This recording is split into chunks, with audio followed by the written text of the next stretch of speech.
திரு சுப்ரத்னம், இங்க திரு எடப்பாடி பழனிசாமி திரு ஓ பன்னீர்செல்வம் மேல என்ன குற்றச்சாட்டை வச்சாரோ, அவர் சுயநலமா இருக்கிறாரு, சுயநலமா செயல்படுறாரு, கட்சி நலன் கட்சி வெற்றிக்காக தேர்தல் வெற்றிக்காக பாடுபடல அப்படிங்கிற குற்றச்சாட்டை வச்சாரோ, அதே குற்றச்சாட்டு இன்னைக்கு இப்ப செங்கோட்டையன் மேல வைக்கப்படுது. அது ரெண்டும் ஒன்னா வெவ்வேறையா? சார் திரு எடப்பாடி பழனிசாமி அவர்கள் தான் வகிக்கக்கூடிய பொறுப்புக்கு தகுந்த மாதிரி தலைவர் மேல குற்றச்சாட்டுகளை செலுத்த போகிற போக்கில் ஒரு மேடை பேச்சாளர் பேசுவது போல அவருடைய பேச்சு இருக்குது. சரிங்களா? இப்போ சகோதரர் பொங்கலூர் மணிகண்டன் சொன்னார், 26 தலைவர்கள் சேர்ந்து எடப்பாடி கிட்ட அவங்களை சேர்க்க வேணாம்னு சொன்னார். அதனால் நாங்கள் முடிவெடுத்தோம். எங்களை சேர்க்கல, ஜெயிச்சிட்டாரா? இப்போ நீங்கள் அண்ணன் பட்டியலிட்ட மாதிரி 7 தொகுதியில் டெபாசிட், விளவங்கூட்டில் வெறும் 5000 ஓட்டு சார். 13 இடங்கள்ல 3வது இடம் சொல்ற, 4வது இடம் எத்தனை தொகுதி? இப்படி படுதோல்வி அடைந்து குவாண்டம் ஆஃப் எங்க நாங்க துடிதடிச்சு போறோம்னா, எப்படி இருந்த அதிமுக இன்றைக்கு எடப்பாடி திரு இபிஎஸ் அவர்கள் கையில் சிக்குண்டு சிதறண்டு போய் கிடக்கிறது.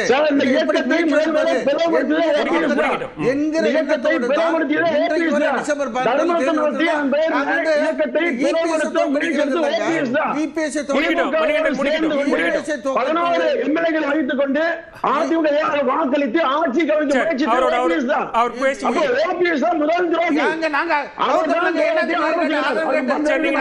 இல்ல சார், அவர் பேசுறாரு.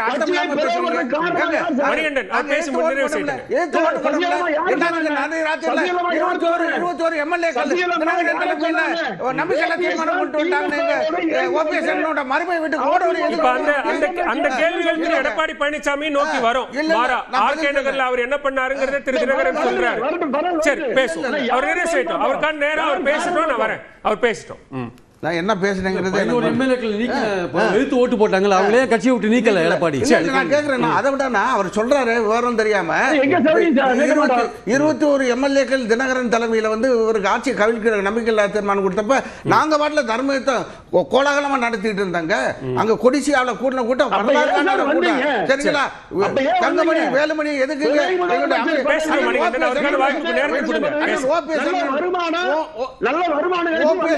ஓபிஎஸ் மருமைய வழக்கறிஞர் காசிராஜ வீட்டுக்கு நடுநாட்டுல எதுக்கு முடியாதாங்க?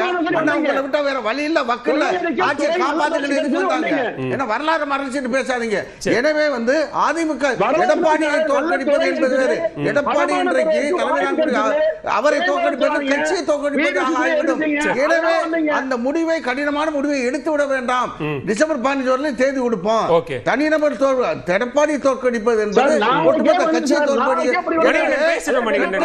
வாய்ப்பு கொடுங்க, நேரத்தை கொடுங்க. ரெட்டலையை எதிர்த்து போட்டியிடக்கூடிய ஒரு துரதிர்ஷ்டமான ஒரு சூழலுக்கு திரு எடப்பாடி பழனிசாமி பொது தேர்தலில் எங்களை தள்ள வேண்டாம் என்கிற அடிப்படையில் தாங்க நாங்க ஒரு அல்டிமேட்டம் கொடுத்திருக்கோம்.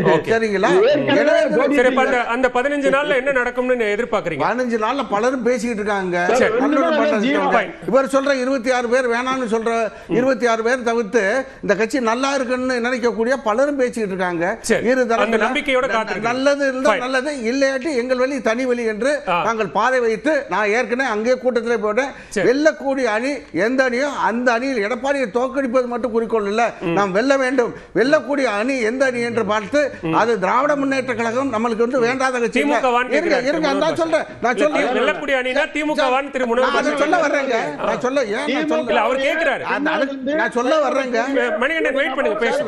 சொல்ல வர்றேங்க. திரு ஆரம்பி அவர்கள் புரட்சியாளர் எம்ஜிஆர் உடைய சினிமா வாழ்க்கையில் அரசியல் வாழ்க்கையில் 2 கலந்தவர்.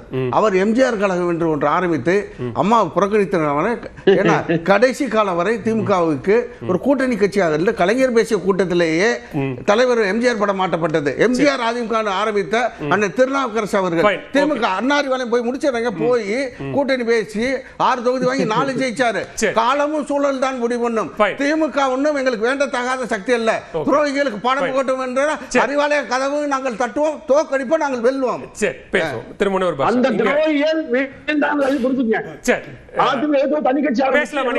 நேரம் குறைவா இருக்கு. என்ன செய்ய போகிறது பாஜக? இந்த பாஜகவோட நம்பிக்கை அப்படின்னு நம்பி இருந்தவர்கள் 3 பேர் இப்ப அந்த நம்பிக்கையை இழந்துட்டாங்கிற இடத்துல இருக்கிறாங்க. தேசிய ஜனநாயக கூட்டணிக்கான வாய்ப்பு என்ன சார்? தேசிய ஜனநாயக கூட்டணியை பொறுத்தவரை யாரையும் கைவிட்டு அவர்கள் விடவில்லை. இவர்களாக வெளியேறி போயிருக்கிறார்கள். அவர்களை மீண்டும் கொண்டு வருகின்ற முயற்சியிலே அகில இந்திய தலைமை ஈடுபட்டு கொண்டிருக்கிறது. சரி, அதற்கான முயற்சியிலே எங்கள் தலைவர் வாசனும் ஈடுபட்டு கொண்டிருக்கிறார். எங்களை பொறுத்தவரை திராவிட முன்னேற்ற கழகம் என்கின்ற தீய சக்தி என்பதை ஜெயலலிதா எல்லா இடங்களிலும் சொன்னார். அது ஒழிக்கப்பட வேண்டிய சக்தி என்பதை புரட்சித் தலைவரும் புரட்சித் தலைவி ஜெயலலிதாவும் சொன்னார்கள். அந்த அடிப்படையில் அந்த திராவிட முன்னேற்ற கழகத்தை தோற்கடிக்க வேண்டும். அதிமுக என்பது எடப்பாடியாரனுடைய கட்சி அல்ல, நிறுவனர் புரட்சித் தலைவர் எம்ஜிஆரால் உருவாக்கப்பட்ட கட்சி.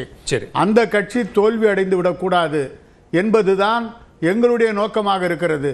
உண்மையிலேயே அதிமுகவினுடைய விசுவாசிகளாக புரட்சித் தலைவருடைய விசுவாசிகளாக இருக்கக்கூடியவர்கள் அந்த இயக்கம் 100 ஆண்டு காலம் தமிழகத்திலே ஆட்சி நடத்தும் என்று சொன்ன புரட்சித் தலைவருடைய இயக்கத்தை தோல்வி அடைய செய்யக்கூடிய முயற்சியில யார் ஈடுபட்டு இருந்தாலும் கண்டிப்பாக புரட்சித் தலைவரோ ஓபிஎஸ்ஓ இப்போ கடைசியா தாவேக்காவுக்கு போகிற செங்கோட்டையனோ சசிகலா அவர்களோ எல்லாரும் சொல்றது அதிமுக ஜெயிக்கணுங்கிறது. அவங்க ஒன்னும் வேற மாற்று கருத்துல அதிமுக ஜெயிக்கணும்னா தாவேக்கால ஏன் சார் போய் சேர்றாரு? காத்திருக்க வேண்டியது தானே செங்கோட்டையன். அதுக்கான முயற்சி நீங்க தான் நிர்மலா சீதாராமனை போய் பாத்தீங்க, அமித்ஷாவை பாத்தீங்க, எல்லாரையும் பாத்தீங்க. அவங்க செஞ்சிருக்குவாங்களா இல்லையா? நீங்க பொறுமை காக்கணும் இல்ல, அதுக்குள்ள உங்களுக்கு அவசரம் என்ன? தாவேக்காவுல போய் சேர்றதுனால உங்களுக்கு என்ன லாபம்? அல்லது அதிமுக தோற்கடிப்பதனால உங்களுக்கு என்ன லாபம்?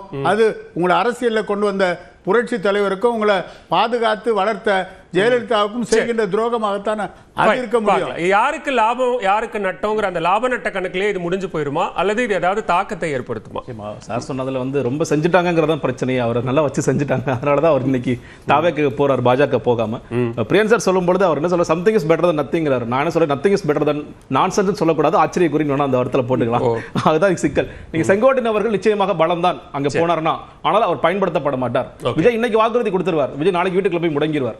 விஜய் டெய்லி ஆபீஸுக்கு வரக்கூடிய ஒரு நபராக இருந்தால் பிரச்சனையே இல்ல, டெய்லி விஜயை பார்க்கலாம், அவர்கிட்ட கூட குறைகளை சொல்லலாம். இது புஷி ஆனந்த் அவர்களின் கட்சி. இந்த கட்சியில புஷி ஆனந்தோடைய குரல் தான் ஓங்கி ஒலிக்கும், ஜான் ஆரோக்கியசாமியின் குரல் தான் ஓங்கி ஒலிக்கும். விஜய்க்கு இங்க பெரிய ரோலே கிடையாது. அப்படி இருக்கும் பொழுது செங்கோட்டையன் அவர்கள் இது மேல உணர்வார். அதனால நீங்க எனக்கு தெரிஞ்சு இப்போ சில பேர் கூட சொல்றாங்க அடுத்து ஓபிஎஸ் அவர்கள் போவார், தினகரன் போவார், அவங்களும் செங்கோட்டையன் அவர்கள்ட்ட பேசுவாங்கல்ல, எப்படிங்க போயிட்டு இருக்கா, தயவு செய்து வந்துடாதீங்க அப்படிங்கிறது அவருடைய வாய்ஸாகவும் இருக்கும்.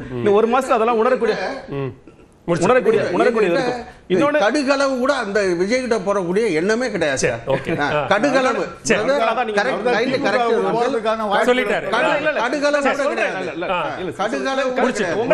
கருத்துக்கள் அப்படி நிலவுது, அடுத்ததாக சில கருத்துக்கள் அப்படி நிலவுது.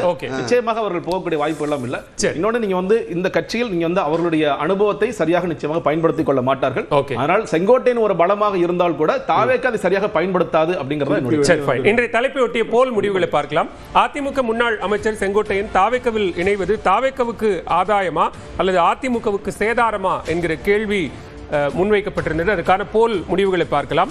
செங்கோட்டையன் தாவேக்கவில் இணைவது தாவேக்கவுக்கு ஆதாயம் என 68% பேரும், அது அதிமுகவுக்கு சேதாரம் என 32% பேரும் வாக்களித்திருக்கிறார்கள். வாக்களித்த நேயர்களுக்கு நன்றி. இந்த அமர்வில் பங்கேற்ற கருத்துக்களை முன்வைத்த விருந்தினர்கள் ஐவரின் வருகைக்கும் கருத்து பகிர்வுக்கும் நன்றி. இது சொல்லதிகாரம் உண்மையின் முகம். உங்கள்